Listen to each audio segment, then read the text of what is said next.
Olá a todos, bem-vindos à terceira parte da reação aqui à conversa do Renatão com o Mike Hundreds of Millions, Mike Billions.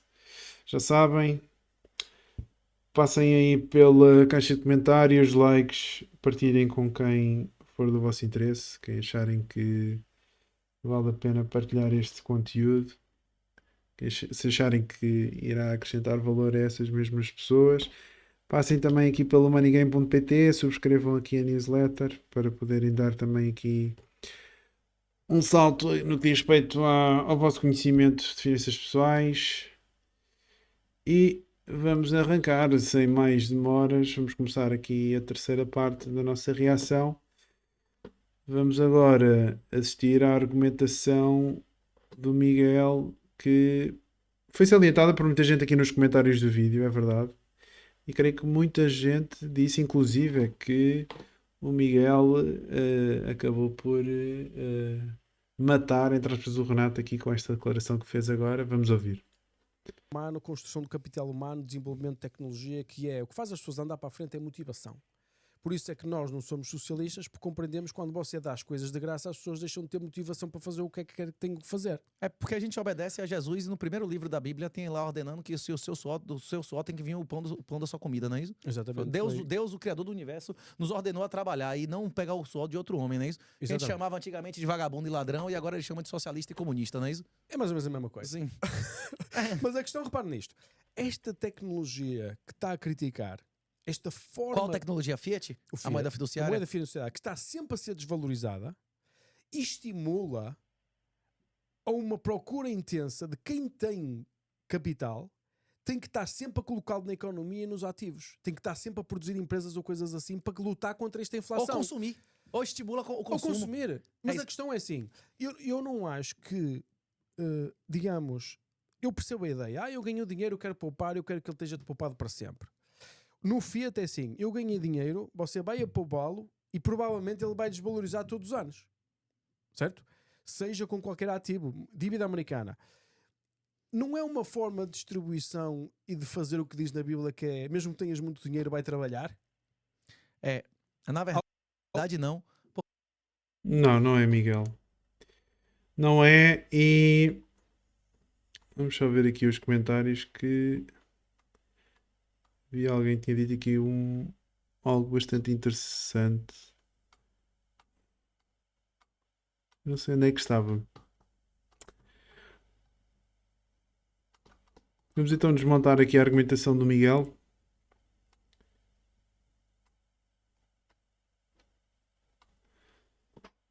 Eu não estou a encontrar. Tinha visto aqui um comentário interessante antes de começar a ver o vídeo, mas não o encontro.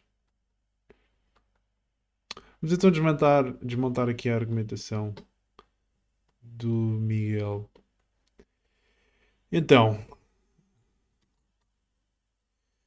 aquilo que ele está a argumentar é que, a nível moral e ético, o sistema Fiat acaba por se assemelhar mais ou faz mais jus àquilo que vem na Bíblia do que propriamente um sistema baseado em dinheiro duro, hard money, seja ouro, seja Bitcoin. Porquê? Porque se eu tiver acumulado capital, se eu tiver trabalhar, se eu acumular bastante riqueza, eu sou obrigado a continuar a mexer, entre aspas, o meu dinheiro, e ao mexer esse mesmo dinheiro, isso acaba por favorecer as pessoas mais desfavorecidas aqui da sociedade, os mais pobres. Então, porque é que o Miguel está errado? Acho que há aqui um conceito que é fundamental perceber, que é o efeito Cantillon, mas claro, primeiro temos de ir ao Sr. Antoine Lavoisier. E o Sr. Antoine Lavoisier, existe uma citação muito conhecida deste senhor, que é: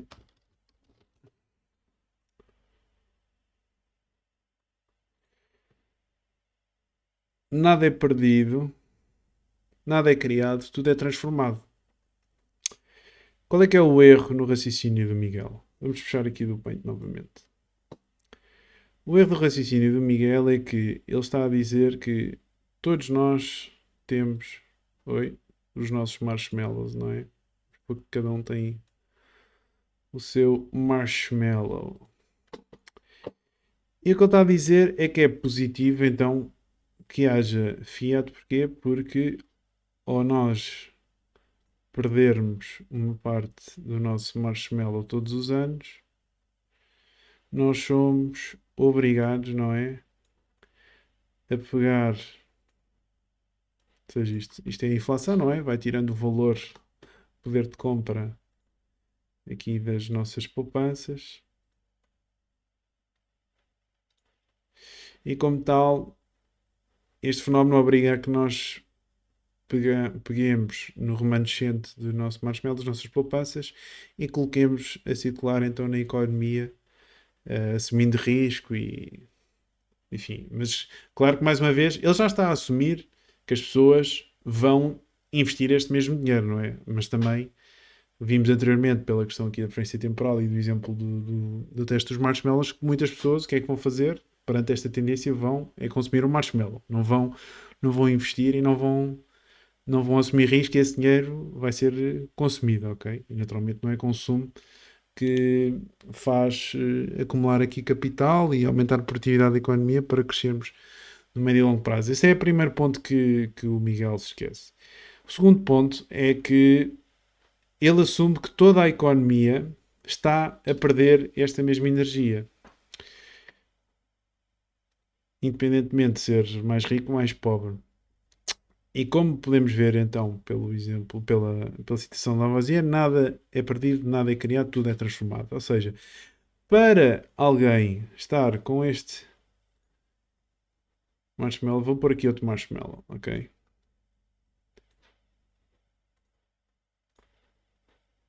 Por aqui outro marshmallow. Aqui outro marshmallow. Para alguém estar a perder o seu marshmallow, é porque há alguém que o está a receber. Ou seja, a energia que é perdida por alguém tem de ser.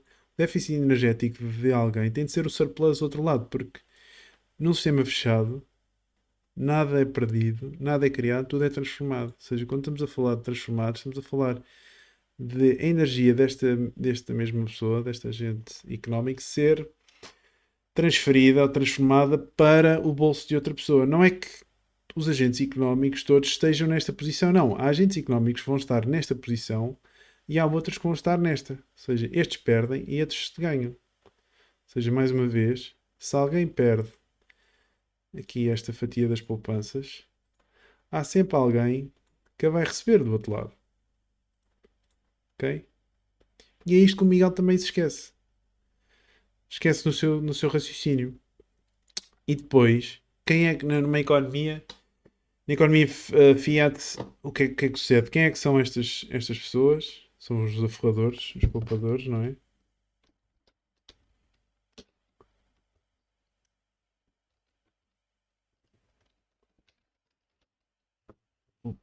Poupadores. Ou os savers.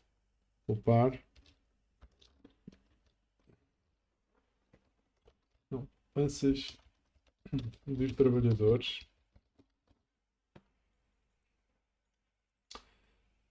E quem é que recebe esta energia económica?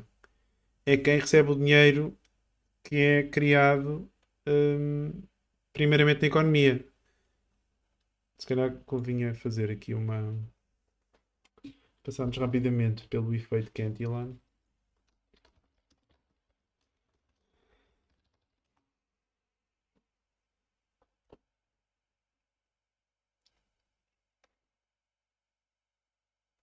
Estava à espera de encontrar aqui algum diagrama. Vamos por aqui graph.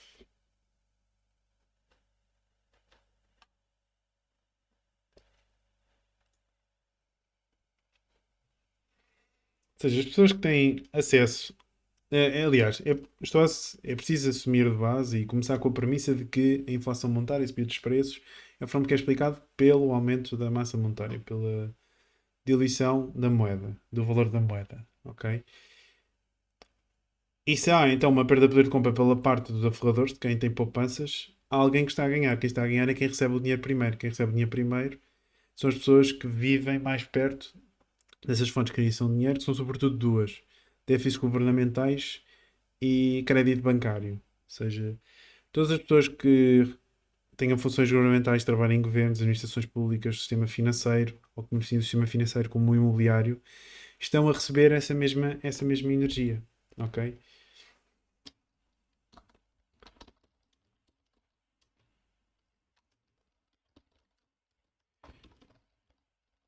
E claro que os grandes devedores da economia, claro que existem aqui pessoas que pronto, têm dívida de cartões de crédito e, enfim, outras dívidas sobre os carros, mas reparem, são dívidas sobre ativos não produtivos. O que acontece muitas vezes é que estas pessoas que já têm património utilizam esse mesmo património para se endividarem mais, pegarem esse dinheiro e comprarem mais património.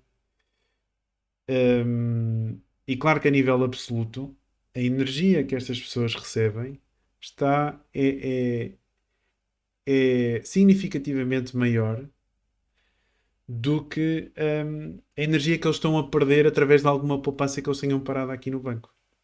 E acho que há outro fator também que o Miguel se esquece, que é, a nível absoluto, se eu tiver uma subida de preços de 10%, essa subida de 10% vai causar muito mais moça numa pessoa que tenha um salário de 1.000, 1.500 euros do que numa pessoa que ganhe 2 milhões. Porque mesmo que tu tenhas 2 milhões parados no banco e leves com 10% de inflação, ok, perdeste 200 mil euros, mas tu ainda tens 1.800.000. Tu estás na boa, podes fazer a tua vida tranquilo.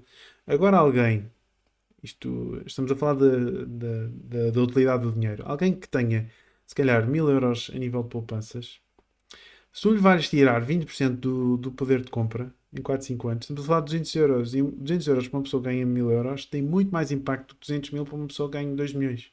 E isto que o Miguel também acaba por esquecer, porque a inflação é sobretudo regressiva, afeta as classes sociais mais pobres. E nesse sentido, este argumento que o Miguel fez não faz qualquer tipo de sentido, ok? Não faz rigorosamente qualquer tipo de sentido. E é importante também frisar isto. Estava aqui a falar aqui de mais outra coisa. Que esta ideia de mas eu posso comprar Bitcoin, não faço nada e fico rico. Reparem, isto só é possível porque nós ainda estamos. É de facto possível, não é? Assumindo que Bitcoin continua a crescer, eu liquidar os meus ativos, comprar Bitcoin e ter a minha segurança financeira assegurada para o resto da vida. A questão é, isto é possível porque nós ainda estamos no início do processo de monetização do Bitcoin. Se nós já vivêssemos num padrão Bitcoin hoje, se toda a gente tivesse este tipo de comportamento, ou seja, liquidasse capital, deixasse fazer o que quer que seja, ficasse no sofá todos os dias a fumar ganzas e a comer cheetos, reparem que a capacidade produtiva da economia cairia a pique. Se a capacidade produtiva da economia, se o capital acabasse por descer a pique, a nossa capacidade de produzir bens e serviços iria descer também, ok?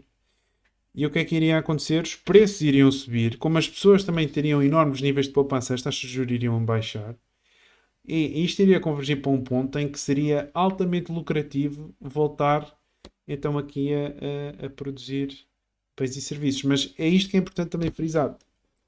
No padrão Bitcoin, se nós não fizermos nada, os preços vão subir. Porquê? Não fazemos nada, a produção de bens e serviços encolhe, a produção de bens e serviços encolhe. Nós temos escassez, existe mais competição por um número mais reduzido de bens, os preços sobem. Se nós estivermos todos a trabalhar em comunhão uns com os outros, através do mercado livre, de forma voluntária, a quantidade de bens e serviços aumenta, temos mais abundância, as pessoas estão a competir por um número cada vez maior de bens e serviços.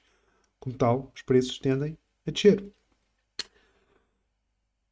Mais uma vez, se é possível, de facto, nos dias de hoje, comprar Bitcoin e não fazer mais nada entre as pessoas da vida, é devido ao facto de estarmos então no início deste processo de monetização. Porque quando estivermos num padrão Bitcoin, isso deixa de ser possível. Nós todos vamos ter de trabalhar, porque é importante relembrar: o dinheiro é apenas uma representação da riqueza real. Se nós não tivermos riqueza real, se não tivermos bem de serviço, o dinheiro não serve rigorosamente para nada. Ou seja, se alguém fizer isto que o Miguel está a andar, peço desculpa, aquilo que irá acontecer é que essas pessoas estarão de facto, no fundo, a tirar partido desta situação e também, de certa forma, a assumir algum risco, não é? Porque certezas absolutas não existem nenhumas, apesar de pessoalmente estar 99,99% certo de que de Bitcoin irá triunfar, ainda que tenha aqui alguns desafios.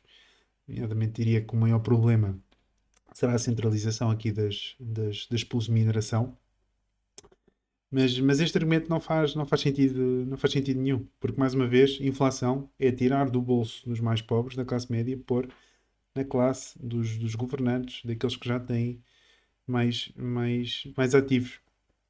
E esta ideia de que os ricos voltam a assumir risco e sim, eu não digo que não haja algum efeito positivo, mas a nível global, claramente que o efeito é negativo, porque grande parte desses fluxos vão também, por exemplo, para quê? Para fundos imobiliários. O que é que os fundos imobiliários fazem? Compram as casas.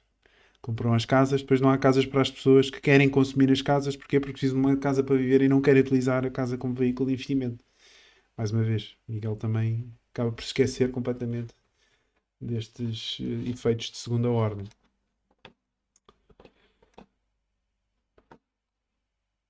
Que vamos. Miguel mandou aqui mais uma tirada, 1,28, interessante.